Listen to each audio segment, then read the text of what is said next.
Good evening, everyone, and welcome to Monday Night Travel with Rick Steves Europe. My name is Julianne Worden, and I will be your moderator this evening as we travel along with Rick. Tonight, we are venturing outside of Europe to explore Iran with its wonderful people and beautiful places. And now, without further ado, I'll turn things over to Rick Steves, who will be our tour guide this evening. Salam, Rick.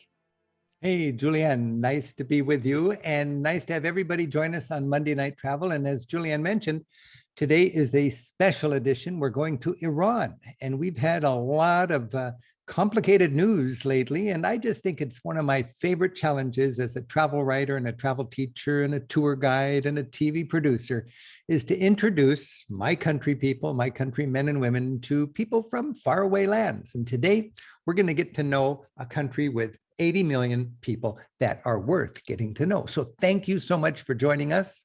Every week we get together. For me, it's just such a delight to be able to enthuse about travel. In normal times, I would be in Europe I'd be in Europe right now. I've been in Europe right this time of year till last year for 30 years in a row.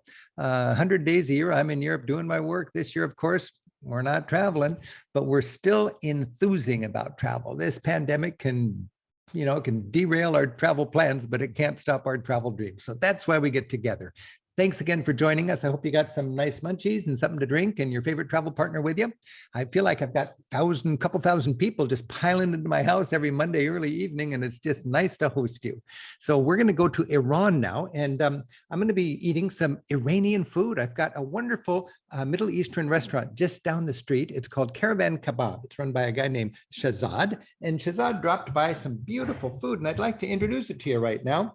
This is my meal. Look at that. I didn't know when we started doing Monday Night Travel 29 Mondays ago, I would be having such an excuse to eat some beautiful food, but I'm going to be munching on this all evening. And this is my main course. This is called joji kebab. And this is a Persian specialty. It's skewered chicken marinated in yogurt with onion, roasted tomato, peppers, and you've got some saffron rice there with a dried lime. And so that's going to be my main course. And of course, we got a couple of sides. A Persian favorite is called chicken feshinjan. And there you're seeing it right there. It's chicken with onion, garlic, walnuts, and all in this part of the world, people love to sprinkle in some pomegranate seeds, and I've got no problem with that. And then for another side, we've got something here called kashke badamjan.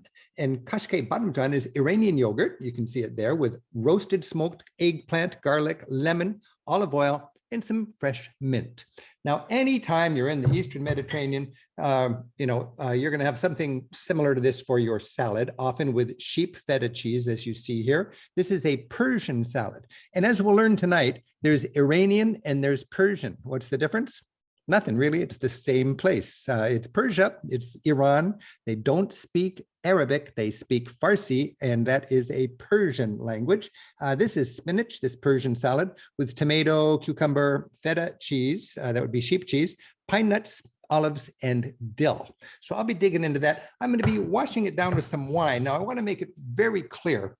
If you go to Iran, you cannot drink alcohol in the restaurants or in public. But when you go to Iran, and if you have friends, all you need in Iran is a front door and a mobile phone, and you can get whatever you want and let your imagination go wild there, but you can have whatever you want delivered. Now, this is a nice Italian wine, and I could have popped open an American wine, but you wouldn't find an American wine in Iran because of our embargo. So you've got all this commerce going on, and there's all sorts of things being bought and sold. But the United States is not in on the game because we have decided to embargo them.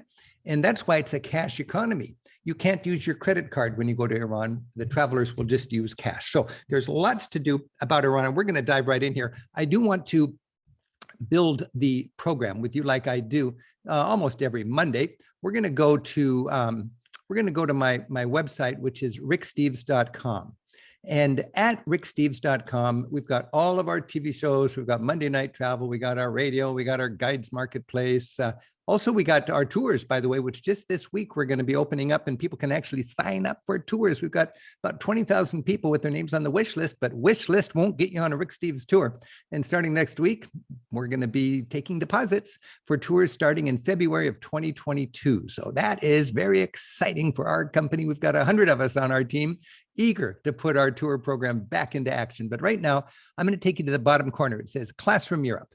And this is a program we've designed as a thank you for teachers. We just think teachers are heroes. We love teachers, and I love teachers. And I've given this to teachers and homeschooling parents in hopes that they can help people teach travel in the classroom.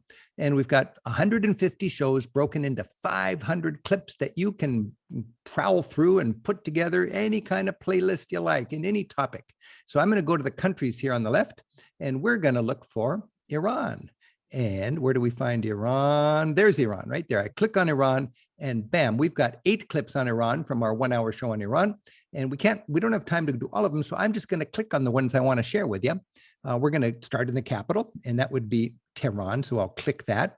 And we want to learn about Iran and its relationships with the West, you know, the Shah and Khomeini and the Islamic Revolution. So I'll click that.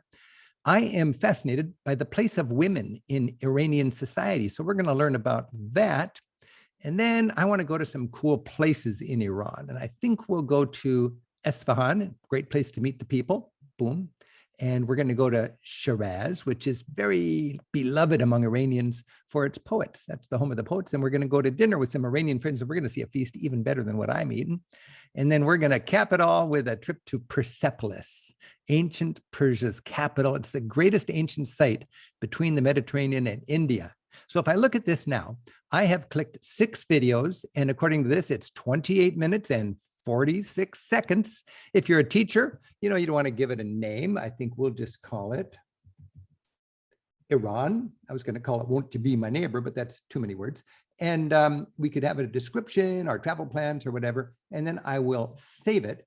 And that saves it to my playlist. And anybody can have their own playlists, their own, arsenal of playlists. And I've got mine here. It's free. It's fun. There's no ads. And you see Iran right there. So that's what we're going to watch right now. I want to thank you again so much for joining us. This is just a delight to be able to share our love of travel with all of you. And I want to set up this show, first of all. We're going to see 28 minutes out of a 60-minute special we did. And I shot this program back during the Iraq War. And I wanted to go to Baghdad, actually, but it was too late. So I thought, I'm going to go to Iran, and we're just going to meet the people and try to better understand people who are supposed to be our enemies. People ask me, why are you going to Iran of all places? And I thought, well, it's good style to know people before you bomb them, frankly. And I wanted to go and get to know who are these 80 million Iranians that are supposed to be our enemies. And that's a beautiful thing about travel. So we went there with our crew, and we had an amazing time. It was a little nerve-wracking, I've got to admit. It's a rare time I'd made a TV show without scouting in advance. I had been to Iran as a backpacker, but I never went there in my work as a tour guide or a TV producer. I had a great sort of help from a Persian friend in the United States. We had a minder with us, given to us by the Iranian government. We had pretty free reign to go where we wanted to go in Iran, but we had a minder with us, making sure we weren't going to places that would get us into trouble. Which I respected. And we met friendly people. And I'm going to be illustrating that. But I mean, Tehran, we're going to go there first. It's a city of 10 or 12 million people, lots of traffic jams. I was stuck in one traffic jam. I'll never forget. We're just sitting there quietly. And suddenly the man in the next car goes like this to my driver, roll down your window. He hands over a bouquet of flowers. And he says, give this to the foreigner in your back seat and apologize for our traffic. I thought, well, I don't know about where you live, but that never happens here in Seattle. And that was just one of many little instances where we realized that people of Iran are just an absolute delight. But it's a different society. There are no urinals. I looked everywhere. There's not a single urinal in the country, as far as I could tell. There's no alcohol, but you got beer that looks like a Budweiser, and the macho guys can have their Bud, but it's going to be alcohol free. I kept coming back to my driver when I was excited when we were filming. I give him a thumbs up. Yeah, we got it. And then he told me later, that's the same as when you in America would flip somebody the bird. And I was just smiling, but you wouldn't want to do that to somebody who didn't know you, because that is a rude comment in Iran. In Iran, I've got Kleenex on my table tonight, because when you go to a restaurant in Iran, you don't have napkins. You got Kleenex at the table if you need to wipe your fingers. And it's just all these fun little differences. So we're going to just introduce ourselves to Iran here. Thank you so much for joining us. And I'm going to go right now to the very beginning. And we're going to start out with a map just to get our orientation. And we're going to learn a lot about Iran thanks to travel, Monday night travel. Iran, twice the size of France, sits in an increasingly important corner of Asia, surrounded by Turkey, Iraq, Pakistan, and Afghanistan. We start in the capital, Tehran, follow an ancient trade route south to the village of Abyaneh, to Esfahan, to Shiraz, and finish at Persepolis. And I do want to remind you that this was the open for the show. We're going to do about half of the show together tonight, but we're basically going to see Tehran, Esfahan, and Shiraz. As you'll notice, Iran is not in Mr. Rogers' neighborhood. This is a complicated corner of the world, and we got to remember that when we think of relations between countries in this part of the globe. Every country, including our own, limits access to foreign film crews. We're here in Iran with the permission of the Iranian government, and we're working within the limits it sets as we explore this complex society. Knowing we're here to explore social and cultural dimensions rather than contentious political issues, the Iranian government is allowing our work. It believes the Western media has given Iran an unfair image. They gave us our visas, provided we respect its limits as enforced by our guide. His job? Keep us safe, manage the complicated. So there's our reminder from the government, Syed. And, we didn't have any, we're not trying to film nuclear power plants or terrorists or something like that. So we were able to go essentially everywhere we wanted to go for our show. I remember we could not go to banks. We couldn't shoot banks with our camera, and we couldn't go into the malls, and we couldn't go into the shopping malls because people who have a license to have a shop have to enforce the modesty rules, and they don't want people with cameras capturing people in their shops, not obeying the modesty rules. So if women are not covered up, and if boyfriends and girlfriends are holding hands, and we get that on video, that little shop in the mall could be in trouble. And when kids go to the mall in the United States or in Iran, they don't always follow the modesty rules. Permissions, and keep an eye on what we're shooting.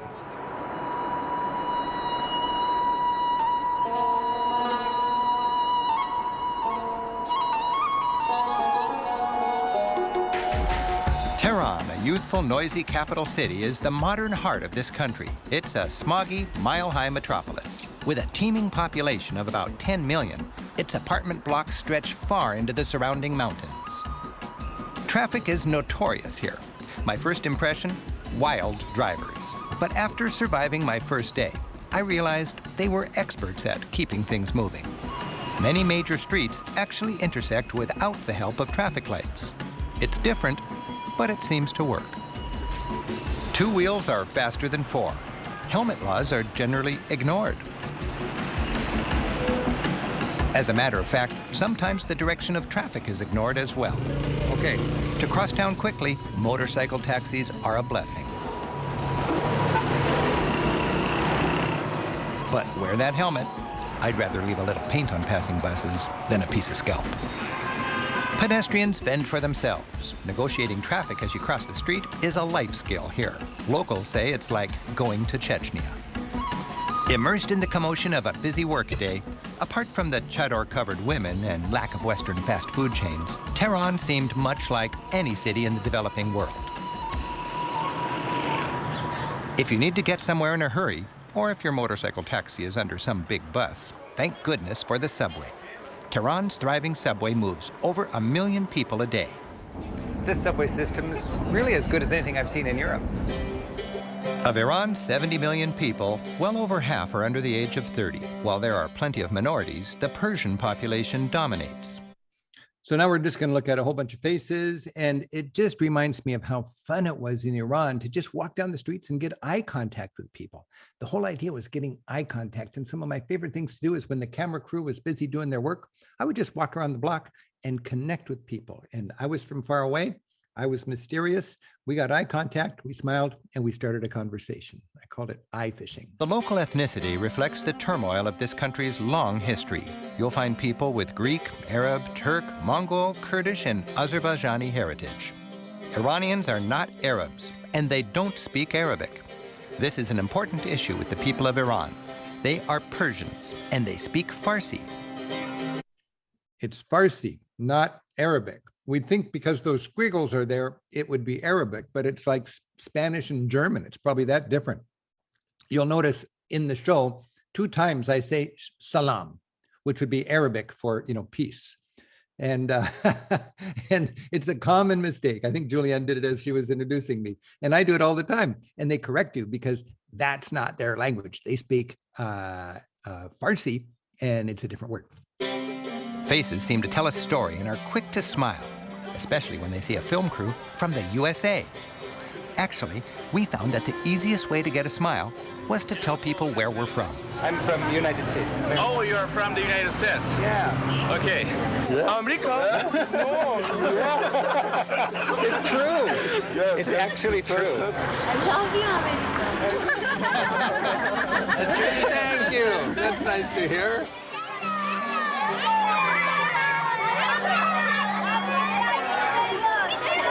I was impressed by how the people we met were curious and eager to talk.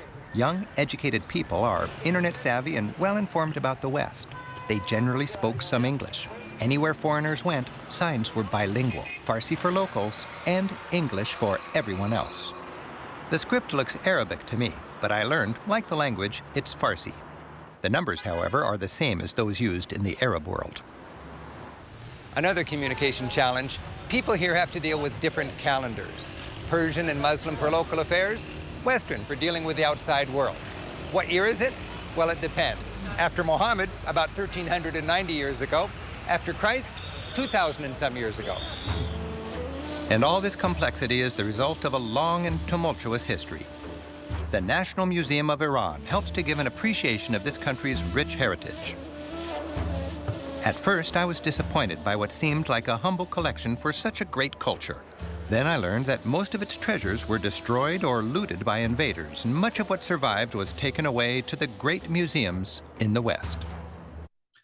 Taken away to the great museums in the West. If you want to see the greatest art and artifacts and treasures of Iranian and Persian culture, go to Paris, go to London, go to Berlin. I mean, that's 2,000 years of this dynamic, but not 2,000 years, but centuries between the East and the West. And we wonder why Iranians have a little bit of tough time when it comes to America dictating regime change. I don't want to apologize for all the bad things Iran's government does, but I just want to understand they've got baggage and we've got baggage. And it's important for us to understand their context. How have they grown up? What have the frustrations been? And I'll tell you, chicken confession, John, let me give you another look at that. Oh, they've enjoyed some beautiful dishes. And when you go to Iran, you'll eat well. This is really a Persian favorite. The collection starts in prehistoric times, back when nomadic hunters were becoming farmers. This bronze plaque, featuring Gilgamesh, dates from about 1000 BC, a time when this region was in the realm of Mesopotamia. Then, in about 500 BC, with the great kings Darius and Xerxes, the mighty Persian Empire was established. And I want to remind you, those guys are longer before Muhammad than Muhammad is before us. In other words, Persia has had many great sort of eras, and the Islamic faith didn't come to that culture until around the year 700. And we're talking here 500 BC, older than that even. Their art glorified their kings and the notion of peace through strength. Culture flourished, and it was about this time that, with cuneiform, the Persian language was first put into writing.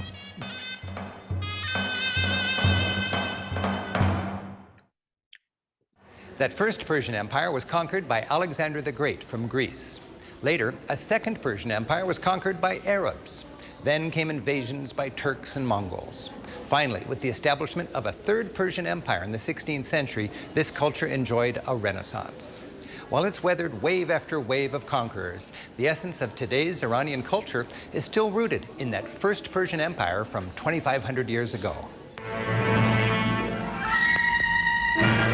Pasha, At the turn of the century, a poor agricultural country, rich only in legend and undeveloped natural resources. In the 20th century, with the discovery of its vast oil reserves, Iran became entwined with the West. Oil was struck at last, and drilling commenced.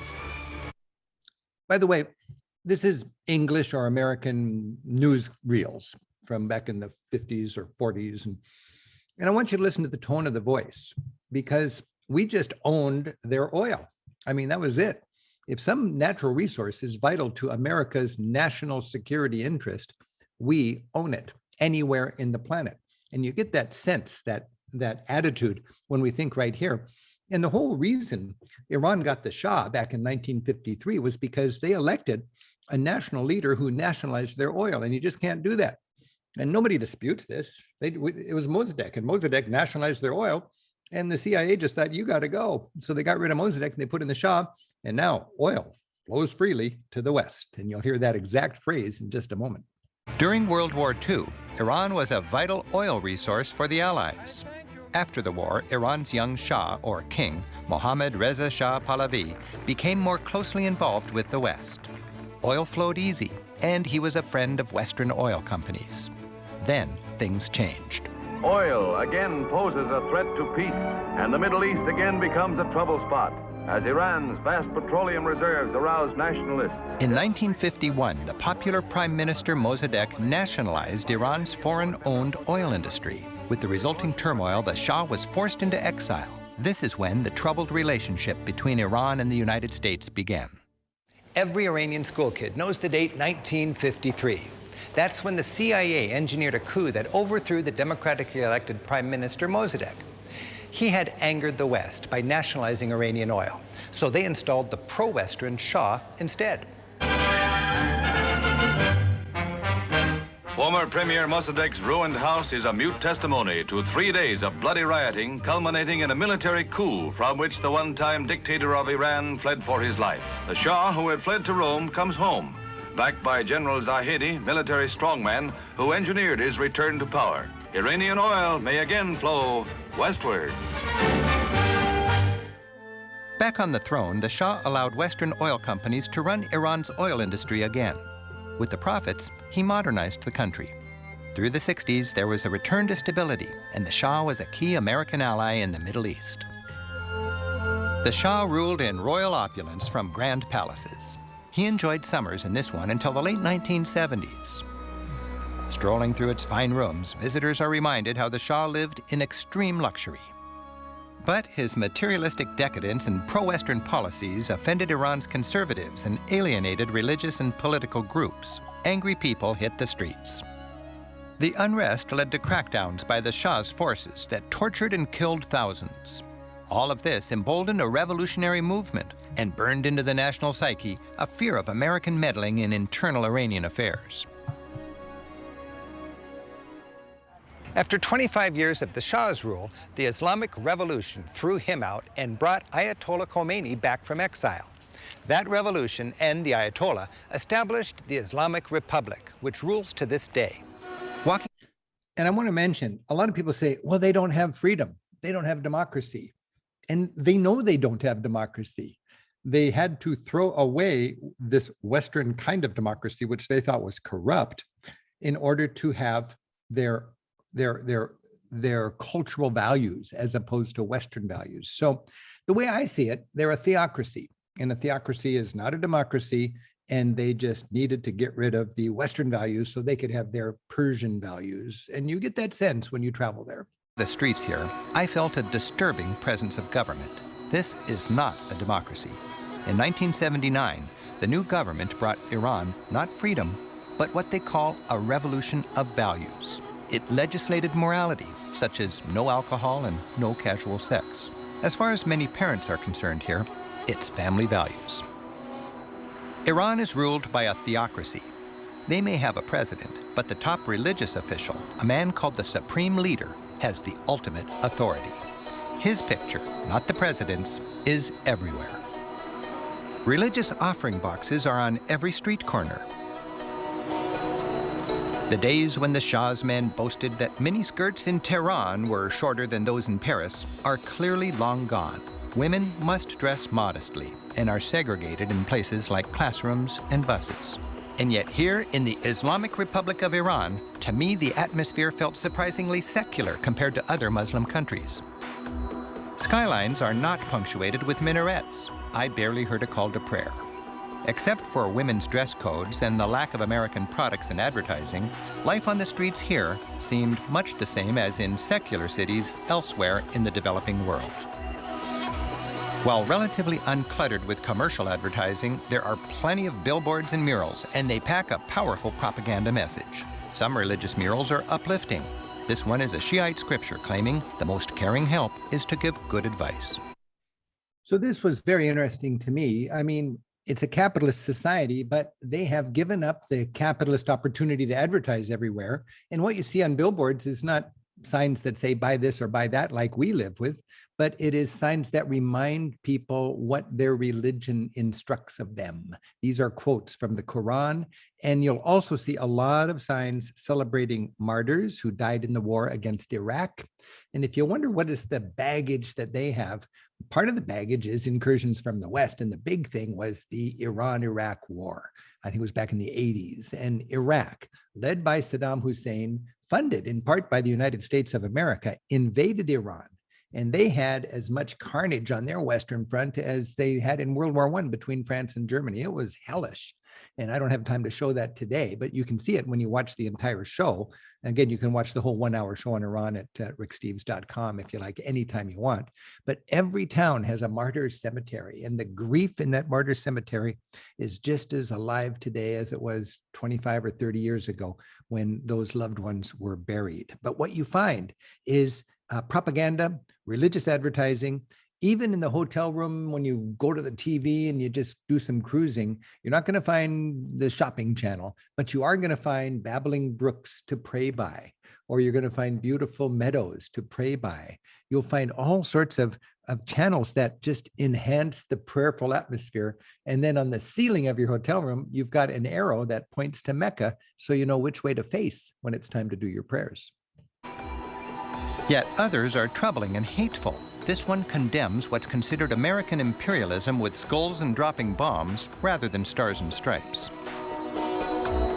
And this one glorifies Hezbollah fighters and their struggle with Israel, which many here consider America's 51st state. This mural honors a martyr, one of hundreds of thousands who died fighting Saddam Hussein back in the 1980s.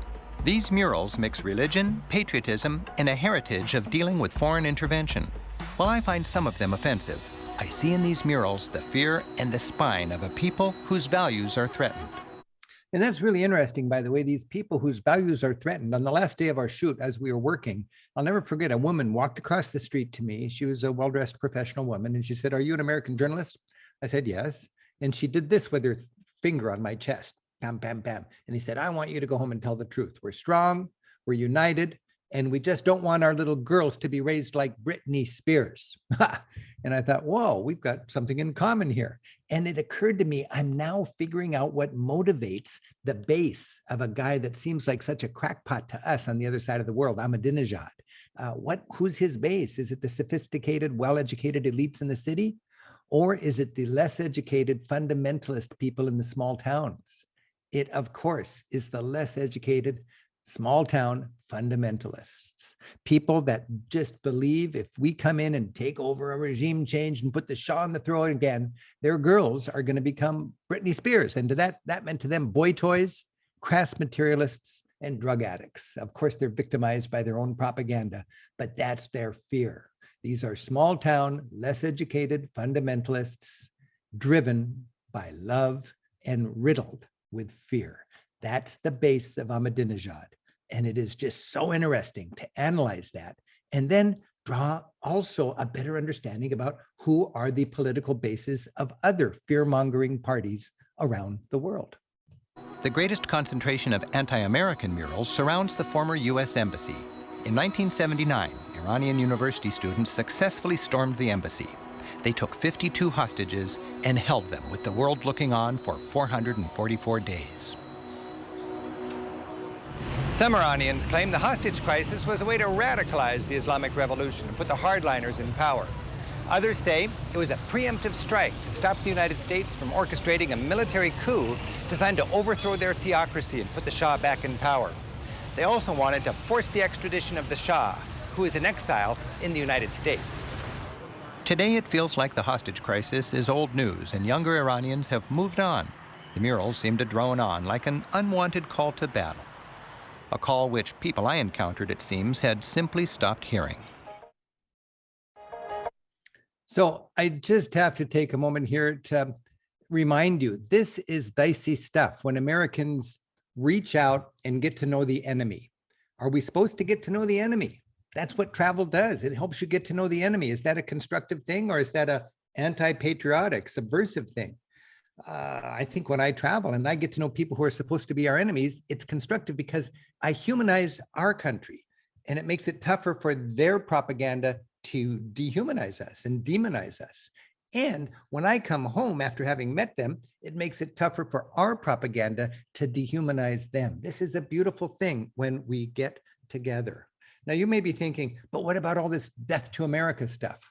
Well, I'll say, have you been to Iran? Have you understood what motivates the Iranians? What is their fear? And what does death to America mean?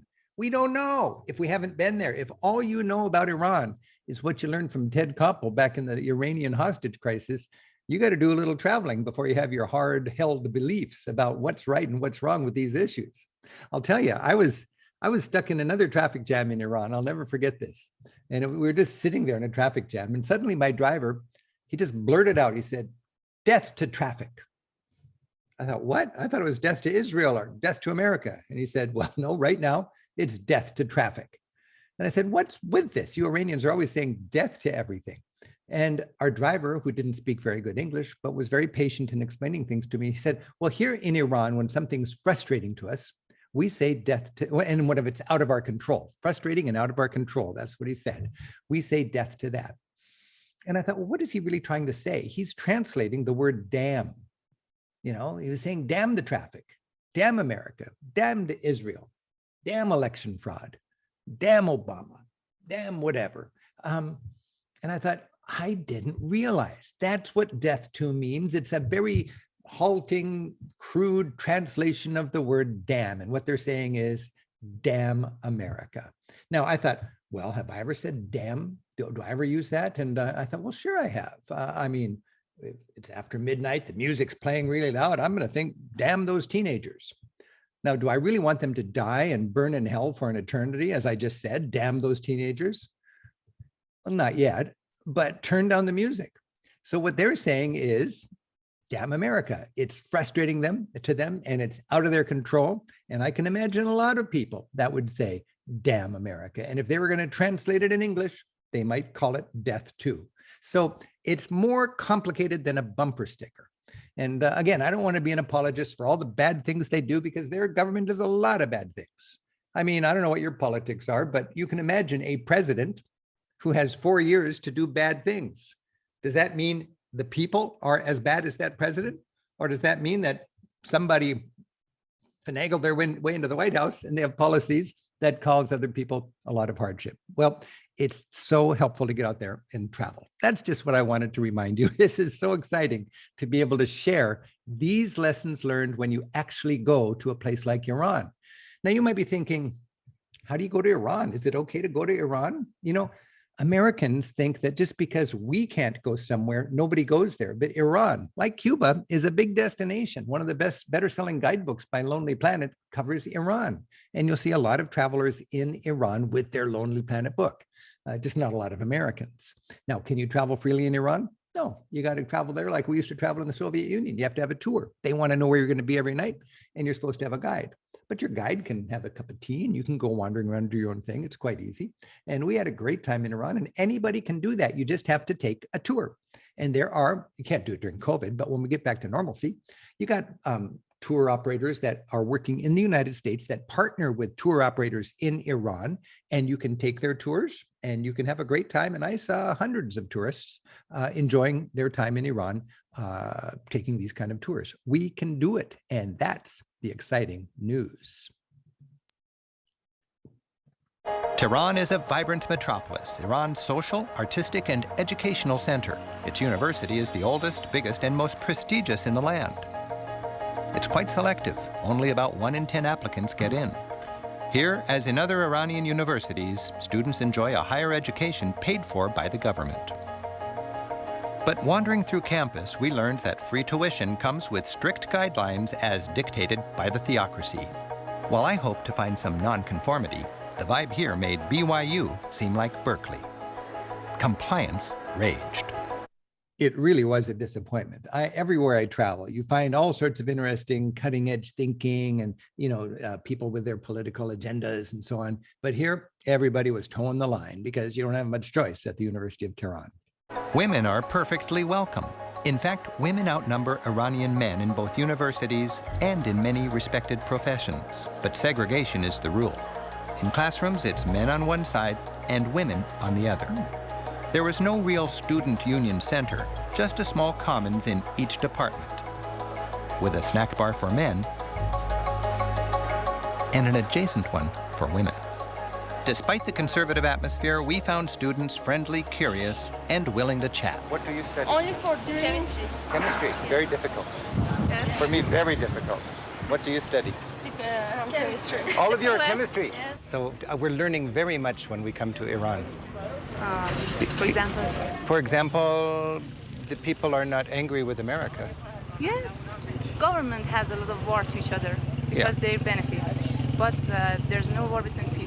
That's a very interesting point. So the governments have a difficult time, but the people, if we meet the people, it's like this. Yes, they're friends to each other. Yeah, it's like They this. I should like be that. friends. Yeah.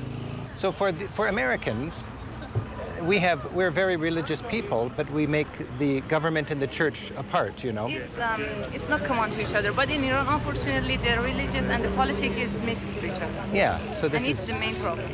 You think that's? Yes, it's the main problem of, and it's the main point of that distance between people and government.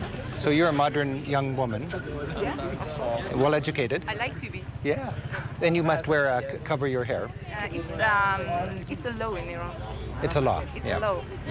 Now, I cannot shake your hand, No, because here is a religious society. so I can go like salam. Me too. I can go salam. No, bye, Khoda Hafiz. Khoda Hafiz. Hoda He's Hafiz. God, Okay, and I can shake his hand. Yes, yes. I'll shake your hand for her. Okay. Thank you. Do you like to take a picture? It was so fun to meet these kids in the streets. Anybody could do it. It changes your whole outlook. These are the enemy, as far as many forces in our society would like us to believe. And she was very relaxed with us, and I hope she was okay for that, because she really put her neck out there to talk to us. But we had a great time, and one of my excuses to get to talk to people was to take a selfie. And I think this was years before people were actually taking selfies. And I had this game where I'd get a picture and then I'd hold it up and I'd snap it. And it was a way for us to show the connection we had with people. Also, we're going to now see a section about modesty for women. And it's very easy to judge Muslim societies in a negative way by modesty requirements for women. But I want to remind you, different societies are on parallel evolutionary tracks, and some are farther ahead than others. Some have had their Vatican II, some have had their revolutions and their reformations, and others have not. And we're all evolving, I think, in the same direction. And it wasn't long ago that Christian women and to this day, Jewish women, Orthodox Jewish women, wear a wig when they go out in public, or they have to wear a hat because they can't show their hair. But this is a matter of a society's idea about how do you respect women.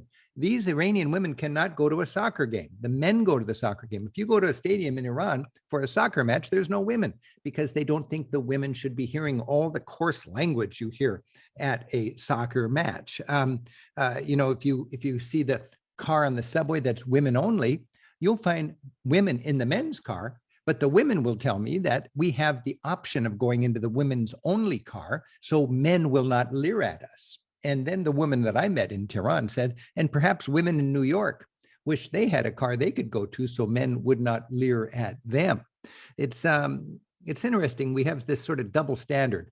We say we respect women, but in the United States, we have no problem with a a well-built woman in a very tight little revealing outfit standing on a revolving table advertising hot cars at a car show. That's just good advertising. And the guys buy more cars when they have a woman stepping on their gas pedal like that. Well, that's not allowed in Iran because they respect women. So there's these cultural differences, and I just like to go there and learn about it. And that's what we're doing here. I would like to take a picture. That's a good-looking hat. Yeah. Yeah. I have a game I like to play with all my new friends. I will go like this. Can I take a picture with you and me? Of course. And all of you guys together. So you can go here. Okay. Are we ready? Yes. So we'll look into the camera and we'll say salam. Salam. We'll say people to people. People too. People to people.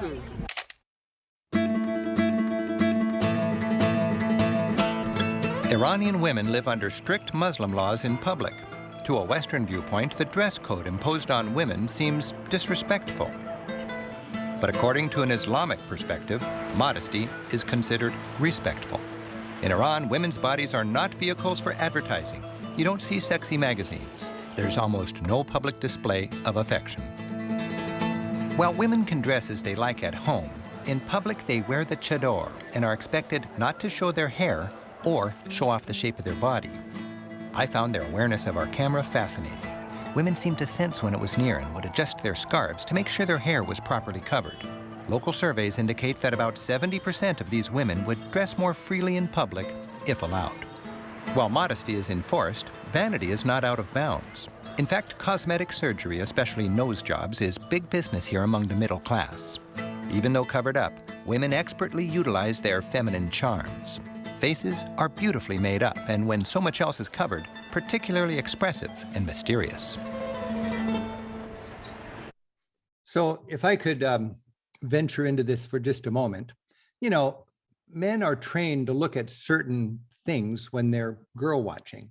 And in Iran, those aspects of a woman are not available. You see no shape of a body. You see no neckline at all. And because after a week, you realize there's no use even looking there if you're looking for something particularly attractive, you retrain yourself to look at a little bit of naughty hair that's tumbling out of the scarf on the forehead. And if a woman is having her hair come out of her scarf, this can be absolutely ravishing for a man who's out walking around looking at the women. And the women in Iran are expert at eye contact, at fingers, and this dicey hair coming out of the scarf. If you look at the TV, the woman who does the weather, not a single strand of hair, very tightly wrapped, and there's no hair. If you go to the rich neighborhoods, that's where you find women that are flaunting, that are ignoring the modesty laws. And that's because they are society's elites and they can get away with it. And they're more cosmopolitan and less fundamentalist in their religious values. In Tehran, I found simply wandering the shopping streets endlessly entertaining. Dropping into this bookstore and surveying its selection, the Persian passion for poetry became clear. Yes.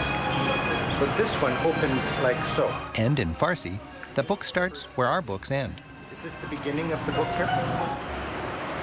Streets were lined with cheap, colorful snack bars and inviting ice cream shops. Each little visit left me with indelible and often tasty memories.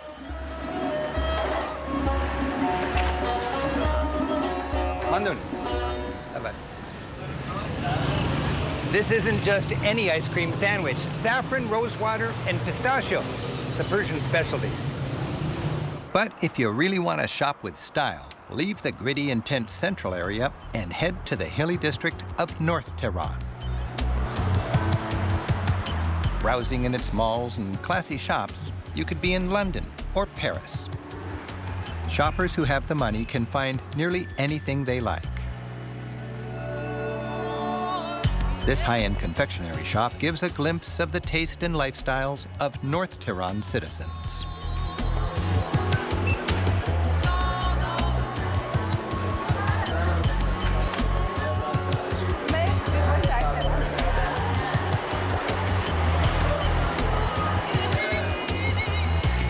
Cafes in lush gardens like this are the playground of Iran's wealthy, where they let their hair down just a little. the young, privileged, and cosmopolitan manage to be quite fashionable. This scene may be chic, but I heard that the real partying goes on in the privacy of people's homes. Many of these people could afford to live abroad, but prefer to live as economic elites here in the ritziest corner of Tehran. That was an amazing slice of Iranian society. And when you travel, you can see both slices. Hey, I want to remind you, we're going now from the big city, Tehran, to a smaller town, very historic and beautiful town called Esfahan. I also want to remind you that all of these people, they have their mobile phones. And as I mentioned earlier, they can get whatever they want delivered to their house. Things that are illegal on the street, behind the privacy of your front door, almost anything goes. And among the rich and cosmopolitan elite of Iran, anything does go, that's for sure. I want to remind you, our staff has put together some very important links. If you'd like to hear my hour-long talk about Iran, I've been giving you little bits of it here, much more candid and casual than the TV show. You can go to our website and you can go to the travel talks section and you can hear my hour-long talk on Iran. Also, you've got a link, and these links are in the chat widget on your toolbar right there. You can link through there and you can watch the entire Iran show if you like. And we've also got a link to the restaurant, Caravan Kebab, here in North Seattle that has made me this wonderful dinner. And I'm thoroughly enjoying that. I want to remind you, we couldn't do Monday Night Travel without our staff. Tonight, we've got Gabe and we have Julianne working, and we also have Ben on our team. So it's just wonderful to have that support. And I'm so thankful for the work that Julianne, Gabe, and Ben do. I'm thankful for all of your comments. I get to read them every night after the show, and that's just a lot of fun. I also want to remind you that we're going to do Q&A. Julianne will be sorting through your questions and asking them to me just after we're done with the video portion of tonight's Monday Night Travel. Straddling its river, Esfahan is famous for its marvelous bridges, which date to the 17th century. And between those bridges, stretching for 6 miles on either bank, is a much-loved city park. This is where families and friends gather over a pot of tea or a box of sweets. Here on the riverbank, I was struck by the tranquility of the scene, filled with people who seemed to be thoroughly enjoying life's simple blessings.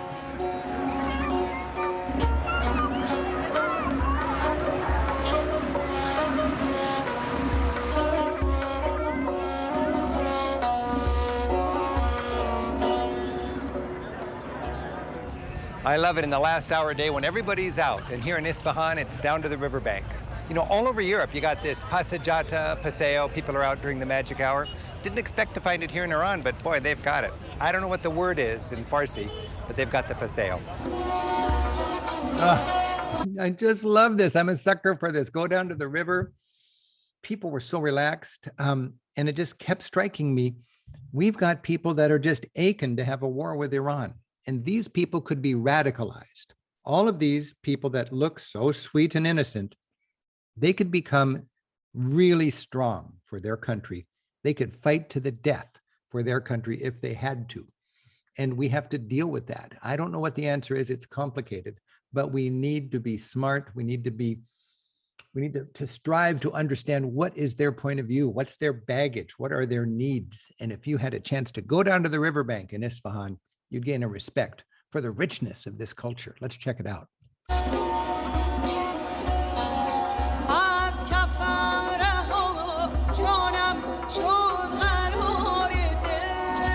Like the paseo, it's a social scene filled with young men and women and families enjoying the moment. Any interaction between men and women seemed very discreet. Still, even with the constraints of dress and behavior, I sensed a confidence and youthful vitality. To me, these young people felt like the future of Iran. They had a modern sensibility and seemed well educated. I have many friends in America that are curious about Iran. Okay. What can you tell them? What message would you give to my friends? Your friends? About people? About the people in Iran, yeah. The people in America. Yeah? Yeah. That's good to hear. Because we want to understand the people of Iran, and if we can make friends, it's a good thing, I think. Yeah, it's great. Do you have friends that you come to see on the river? On the river? No. No. We just come here with our families. Might you meet a boy down here? No, we don't meet a boy usually. Where do you meet a boy? Where? Someday you must meet a boy. Okay, we will meet a boy, but we are not supposed to find a boy. Oh, they find you. Okay, yeah, they find us. Really? How does that work? Okay, it really works. Does it work okay? Yes. So you have no worries about this? No worries. You'll be happy? Yes. That's good. I hope you're happy. Thanks. Very nice to meet you. You too. Same here. As the sun goes down, the people of Esfahan also gather in Imam Square as if to savor the beauty of their city at twilight.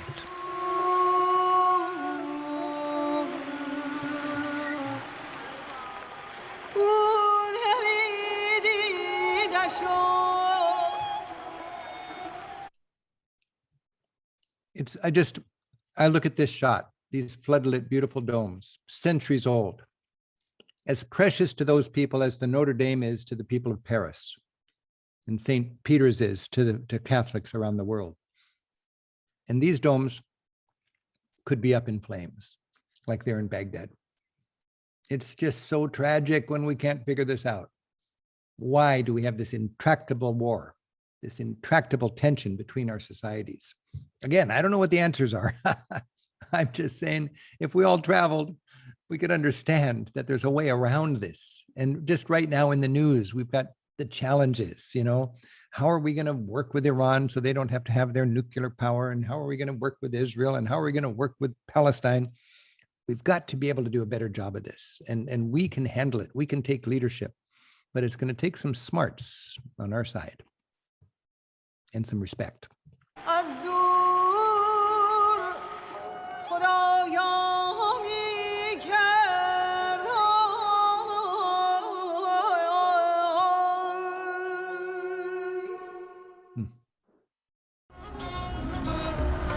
A couple more hours to the southwest is Shiraz, a booming city of over 1 million people. Another center of Persian culture, Shiraz is a sophisticated city. Its impressive citadel with fine brickwork survives from when this was the capital of Persia 200 years ago. Shiraz is famous as the home of beloved Persian poets. Perhaps the two greatest were Hafez and Sadi, who lived here centuries ago. Gardens sprawl out from the poets' tombs. They have these beloved poets. The only one most of us know is Rumi. And but you'll see right now how they go to their tomb, and Rumi has a tomb just like these poets we're going to feature. Tranquil corners provided to ponder the mystical brilliance of these prophets of love. Even in our rushed modern world, Iranians take time to slow down and be meditative. Friends and families gather here to share their poetry. Hafez, who lived in the early 14th century, is entombed beneath this ornate canopy in this peaceful garden. His lyrical poems are noted for their beauty. They draw upon themes of love, mysticism, and early Sufi teachings. He is revered, and his poetry is still enormously influential on the Iranian people. The tomb of Sheikh Sadi has a similar impact on people from all levels of Iranian society. Writing in the 13th century, he drew from his extensive travels and interactions with people from all walks of life. His words still stir the souls of Iranians. The links of the beloved's hair form a chain of suffering. The man, not thus bound, remains unaware of this tale. As for myself, strike me by the sword in her full view. A sidelong glance from those eyes will full ransom make. And should I give up life in pursuit of her favor? No pity at all. I love the beloved more than my life. Oh, it's like a religious pilgrimage when people come to these tombs and read the poems of these cultural leaders of Persia. This is Rick. Nice to meet you. Visitors are welcomed into Iranian homes as honored guests. We've been invited into a fairly wealthy family's home for dinner and a look at the modern domestic scene. Their home is as contemporary and up-to-date as you'd find anywhere. Because we're here with our camera, the women are dressed more conservatively than they would be if they were just here with their family and friends. Time and time again, we experienced how, in Islam, visitors are considered a gift of God and treated as such with generous hospitality. And tonight, that includes a wonderful meal. So they keep saying when you're in Iran, if you can get into somebody's home, that's where you'll really eat well. And I got to say, I didn't eat anywhere near this well in restaurants, but when we had a chance to eat with friends, that's where they pulled out all the stops. And this was really a highlight. I showed this a couple of weeks ago on my birthday because they give me a surprise birthday party in a minute. And I just wanted to share this again because this was a highlight of our trip. Such a beautiful family. It's called Iranian kebab. This is the chicken. So this would be lamb mostly? Yeah, mostly lamb. Oh, do you say bon appetit? Is there any word like that? Nushajan. Yeah, nushajan. Nushajan. Yeah. The same as bon appetit. Before I know it, my plate's filled with fish, kebabs, 2 kinds of rice, eggplant, and tomatoes. You understand, you're listening. The conversation's as lively as at any home I've visited in Europe. Well, that's what people say. If you really want to eat well in Iran, make some friends. And dessert came with a surprise. Hey, look at this. Happy birthday to you. Oh, Mohammed, thank you. Oh, you guys. Puff the candles. Puff them out. Yo! Oh, Mamnoon. Mamnoon very much.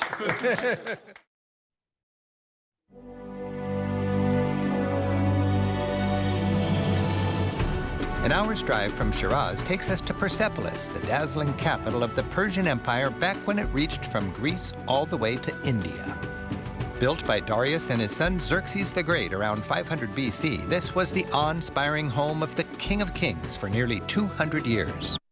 So it was, I'll never forget, we were driving south to get to Persepolis and we were ahead of schedule and it was late in the day. We were scheduled and legal to shoot there the next day. And we came in and we thought, well, let's just park the car and we'll just kind of scout it so we can be more efficient the next day. And the light was incredible and they let us shoot. And we almost got the whole Persepolis in the can in those last couple hours of daylight. But the end of the day with the sun low in the sky, warm lights and nice shadows, it was just so exciting to be here. And again, this is the most impressive ancient site anywhere between the Mediterranean and India, Persepolis in Iran. I'd always dreamed of visiting Persepolis, and it didn't disappoint. For me, this is the most magnificent ancient site between the Holy Land and India. The vast complex is a series of royal palaces built on a massive elevated terrace. At the time, Persia was so mighty, no fortifications were needed. Still, 10,000 guards served at the pleasure of the emperor. At the Nations Gate, dignitaries from the 28 nations subjugated by Persia entered "we're not worthy" style to pay their taxes and humble respect to the emperor. Cuneiform inscriptions from 500 BC say the same thing in 3 languages. Essentially, the king is empowered by God. Submit totally to him for the good of Persia. All nations can live in peace if you are compliant. The palace of Xerxes is called the Columned Palace because it once had 72 columns. The uniquely decorative Persian capitals recall the distinct power and pride of this civilization. Imagine its immense roof, spanned by precious Lebanese cedar, carried all the way from the Mediterranean. It was under Xerxes that the Persians defeated the Greeks and burned and pillaged Athens in 480 BC. Next to the columned palace is the throne hall, marked by its distinctive collection of mighty doorways. The throne hall was used mainly for receptions for military commanders and representatives of all the subjugated nations of the empire. The frames are elaborately decorated. Evocative reliefs survive throughout the ruins of Persepolis.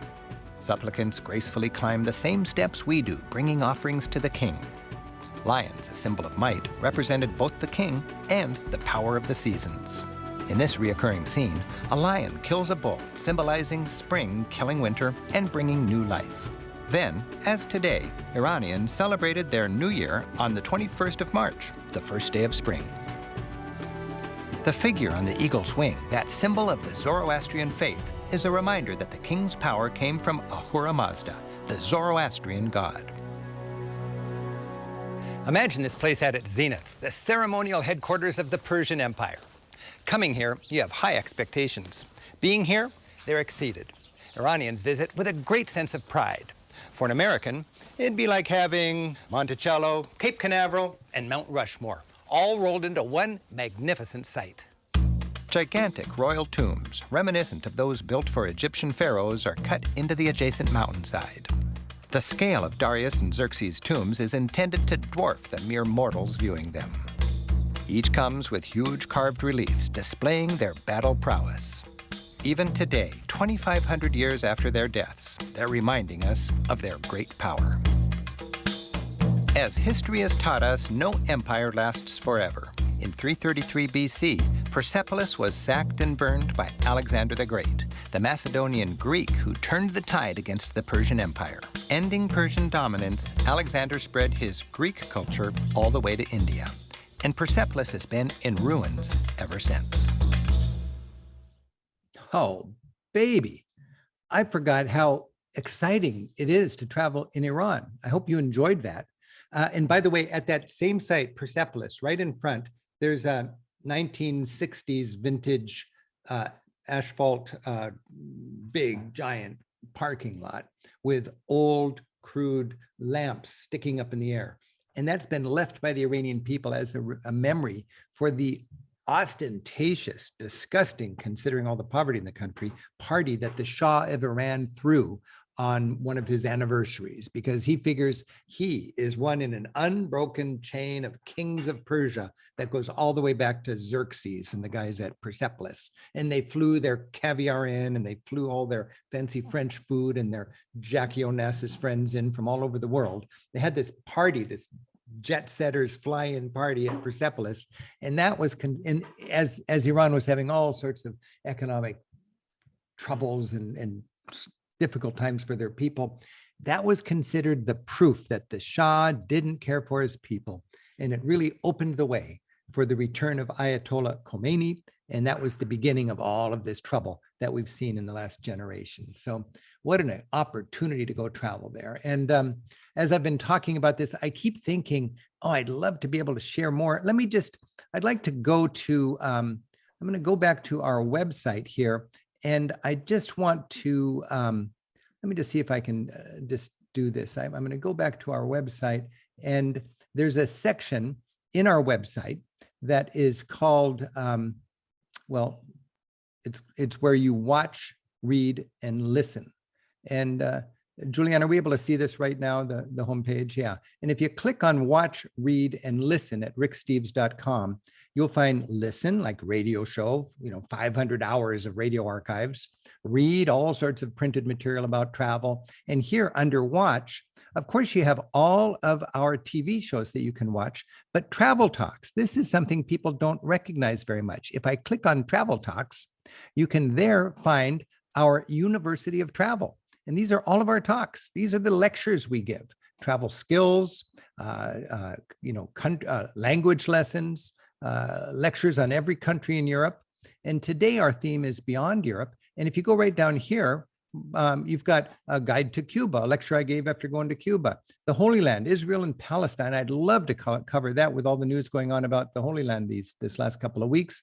And you've got a man named George Gorayeb, who's a wonderful Arab Muslim American who has given us a 75-minute lecture on understanding Islam. George's lecture is amazing. I'm not going to show it to you right now, but you could go there and learn.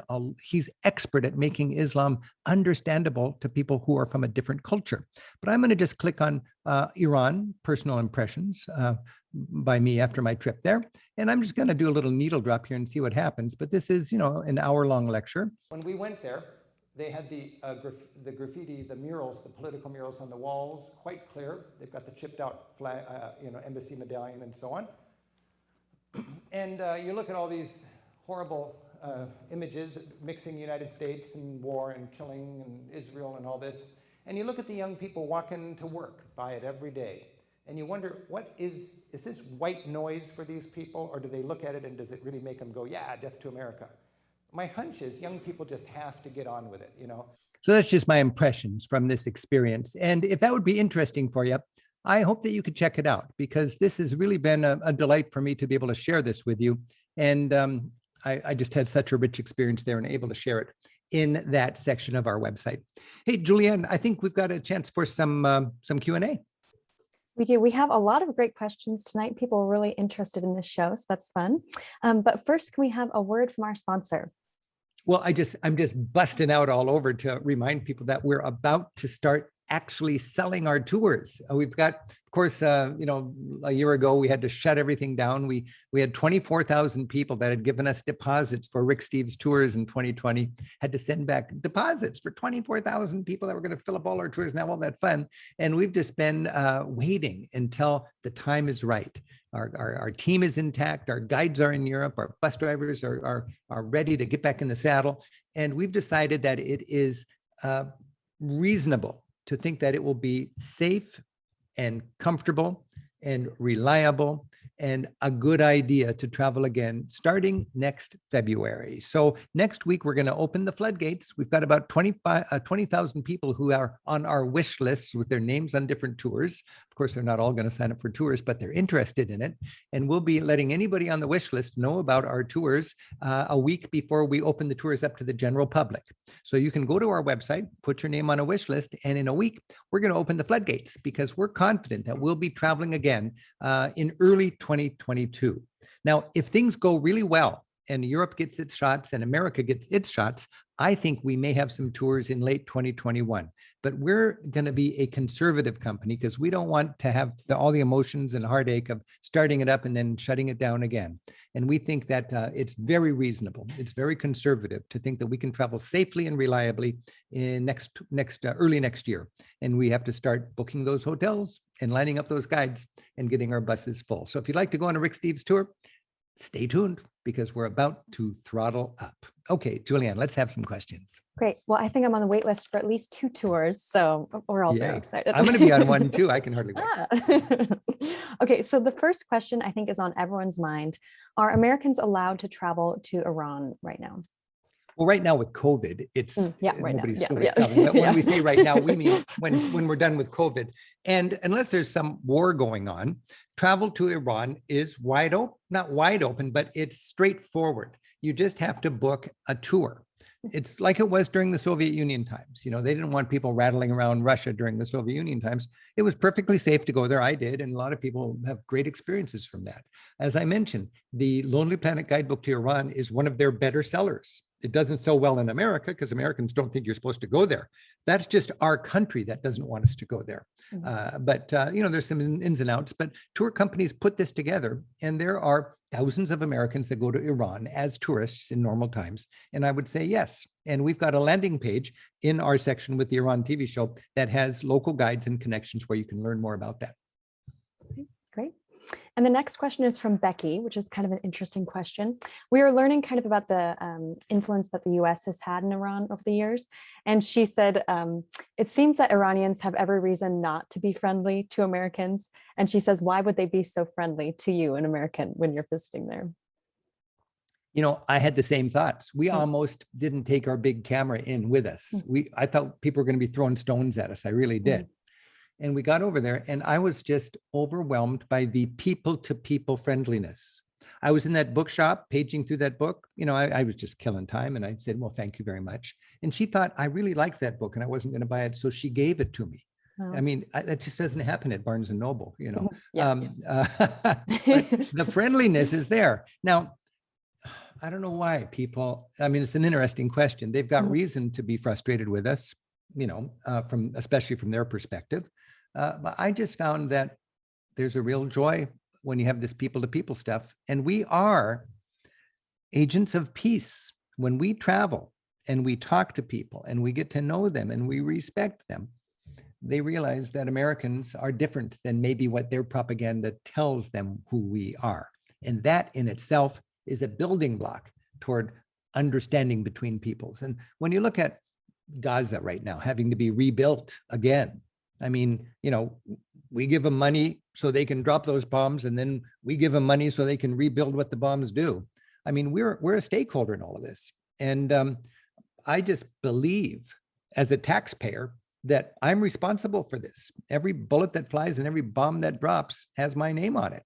And I'm not a total pacifist. Sometimes we got to kill people, and sometimes innocent people die. It's collateral damage in a war.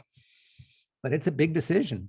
And I just cannot turn my back on the responsibility as a taxpaying American to be tuned in to what our government is doing in faraway lands and why. And it's a complicated issue. I'm not saying there's any easy solutions, and I'm not saying the Iran government doesn't have some serious problems, but we can do better. And it's going to take some leadership. And I really believe travelers can be a force for peace. I love that you said travelers are agents of peace. I love that. Yes. Yes. And the next question, many of the female viewers tonight, myself included, were wondering if you're a woman traveling in Iran, are you subject to the same modesty rules as the locals? Yes, it would be wrong for a woman to walk around with her hair exposed like yours is right now. You know, I mean, that's fine and dandy here. But in Iran, you could maybe get away with it, but it would be disrespectful, and it would put you in a little bit of harm's way because some people might think poorly of you. And it is just wise for women to wear a scarf. And you see tourist buses, and it was kind of comical because most tourists don't know how to wear a scarf like as elegantly as the women in Iran wear. So they're all fumbling with their scarves and tying. They look a lot like babushkas or Whistler's mother or something, you know. And the Iranian women know how to wear a scarf correctly. But you do want to look around and see what are the modesty standards and match them, just as you would traveling anywhere. It's just kind of common sense, and it's respect. And I would remind women, it's very complicated, but try not to judge, because there's dimensions to the discussion that we don't know, we don't understand. And you're not endorsing it by not making a big stink. But I would say while you're there, kind of go with the flow and learn and talk to people. Okay. And this next question is from Linda. And she was wondering, have you ever found yourself in a place where what you were wearing seemed inappropriate? I've been in a place where what I'm wearing is stupid and ugly. But no, I think, yeah, you know, if I go into a church dressed immodestly, sometimes I need to get into that church, and I left the hotel not realizing I was going to go to an important holy place, and I feel bad. We went into many services in mosques, and it was fascinating, and they let us in, and we were actually filming there. And I think it's important for Americans, whether they are churchgoers or mosque goers or synagogue goers or whatever, you feel comfortable going into holy places of worship. You are generally, you're welcome to go into mosques, synagogues, and churches. I just fold my hands, and I'm very worshipful looking, and I'm very quiet and respectful, and I'm just low key and in the back. And who are they to say that I'm not there to worship? I could be a Muslim tourist, and I'm there, and I'm respectful, and in a way I am worshiping. And you can do that in holy places, whether it's in the Hindu world or in China or wherever. And I think that's important. Okay, and this question is from Heather. And she was wondering, has Iran sought the return of its arts and antiquities from Western countries? Kind of, I know Greece is trying to get some back, but. Oh yeah, Iran would love to have it. Yeah. But, I mean, people listen to Greece. People are not going to listen to Iran. If Iran knocked on the door of the Louvre and said, you know, that's really ours, they probably wouldn't get through the door. Okay, and the last question for tonight is from Tom. And you were saying throughout that it's such a complicated issue, but he was wondering, do you have any ideas of how the US can move towards peace with Iran?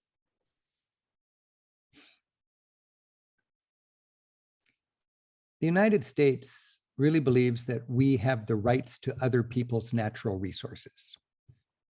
We always say we believe in the free market system, but we don't trust the free market system when it comes to giving other people the fair and total rights to their resources.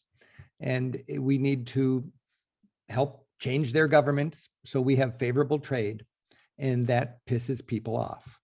We have military bases in 150 countries or something like that, and that pisses people off.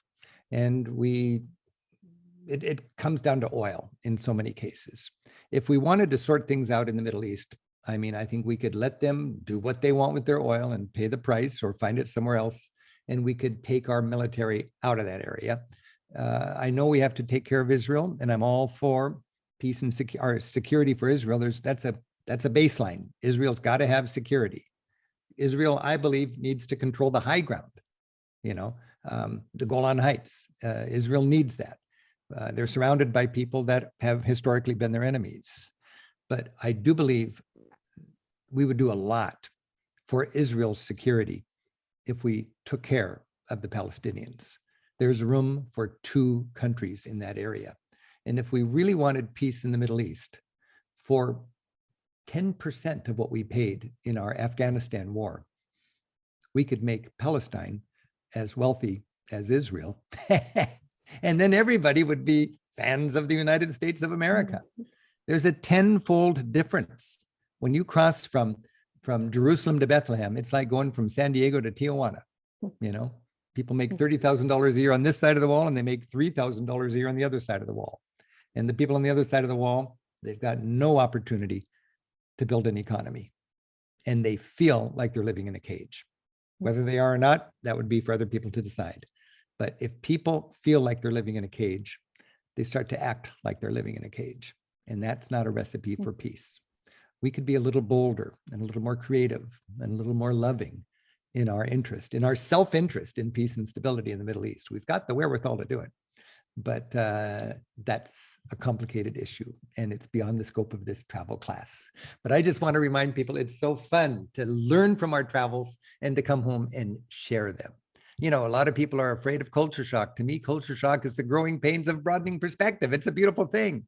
I love culture shock. It lets me come home with the most beautiful souvenir, and that's that broader perspective. Next week, Monday Night Travel, we're going to celebrate the eccentric art of Europe. That evening is going to blow you away. And then 2 weeks from tonight, my new TV show called Europe Awaits, talking about the best destinations in Europe, good for your soul, good for your wanderlust after COVID. We're having common carriage. This is a big deal for me as a TV producer. It's the first time every station around the country is going to run the show at the same time. Almost everyone. 7 o'clock, Monday, June 7th. Europe Awaits.